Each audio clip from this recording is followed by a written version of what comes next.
Let's talk about last thing. Last thing I want to ask you about 2028. My feeling is that, assuming he is alive and relatively cognitive, I don't think the guy's going to want to leave office. I know he didn't want to leave, and think of Bill Maher was predicting he doesn't want to leave. He's not going to leave, and he was right about that. Okay, I can't see this guy just walking away in 2028. Gavin Newsom talked about the fact that he's sending all the troops in the streets, and he said to the military, "This is a kind of a practice for you."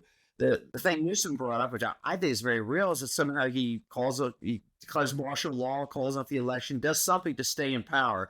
Am I becoming kind of crazy about that, or is that a real threat? Oh, it's a real threat, and I think, maybe he doesn't call martial law, invoke martial law, but he puts a huge amount of number of thumbs in the scales to tilt the electoral field beforehand in all kinds of ways, including by, sending troops into cities and saying that we can't have elections in this neighborhood because there's so much violence, or we can't count the ballots correctly. I mean, you could imagine all kinds of things both before and after the election.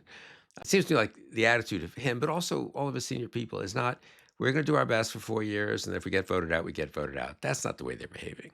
They're trying to do everything they can to cement their hold on all these institutions for a long time. Subscribe to Sanity Check now and follow us on Facebook to be part of the discussion.